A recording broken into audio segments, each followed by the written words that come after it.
Anda sempat menyebut, tadi juga Anda sebutkan, Iya. salah satu prioritas Anda penyediaan lapangan kerja, bukan hanya di kota besar, tapi juga di kota menengah kecil, sehingga anak muda tidak harus pindah ke kota besar untuk dapat pekerjaan. Ya. Konkretnya bagaimana Mas? Bagaimana agenda prioritas itu bisa Anda wujudkan? Pelaku ekonomi mikro adalah penyedia lapangan pekerjaan yang paling cepat dan paling banyak. Paling cepat, paling banyak. Itu pelaku ekonomi mikro. Misalnya saya beri contoh.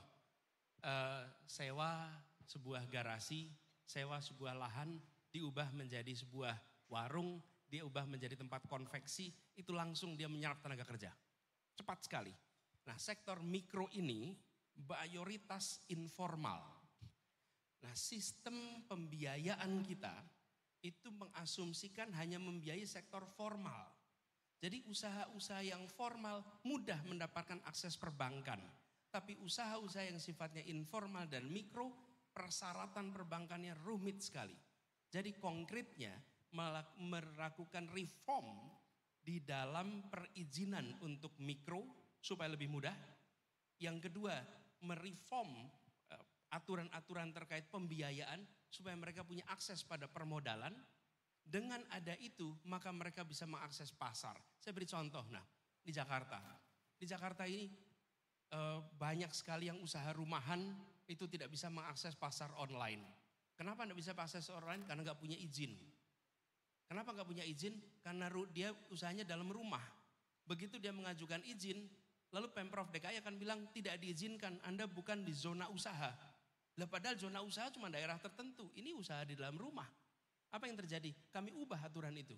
Sekarang semua wilayah di Jakarta selama itu usaha rumahan, mereka bisa berusaha di rumahnya. Langsung punya namanya IUMK, izin usaha mikro kecil, langsung punya NPWP, langsung mereka bisa jualan ke pasar-pasar online. Apa yang terjadi?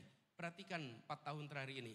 Dulu yang berjualan di pasar-pasar online adalah makanan-makanan kelas menengah ke atas. Hari ini warung pecel lele di pinggir jalan pun bisa berjualan secara online. Kenapa? Karena mereka punya izin usaha, karena mereka punya NPWP, dan mereka bisa akses kepada pasar. Jadi usaha anak muda untuk bisa mendapatkan pekerjaan itu disambungkan dengan penumbuhan mikro.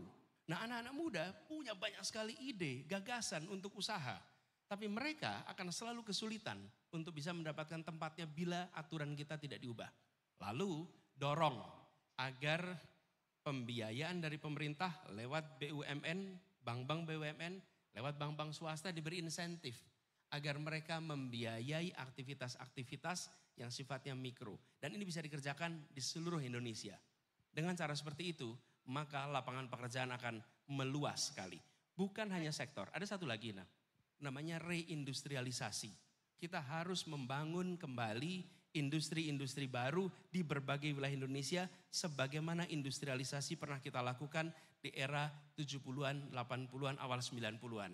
Kita harus lakukan itu di berbagai wilayah. Supaya apa? Produk-produk yang dikonsumsi di seluruh Indonesia tidak hanya diproduksi di kawasan Jawa. Perhatikan banyak sekali di Papua, di Kalimantan, di Sulawesi. Ketika tanya produk ini dibikin di mana? Produknya dibikin di Jawa. Ongkos logistiknya mahal. Kita harus melakukan reindustrialisasi. Itu kira-kira jawabannya.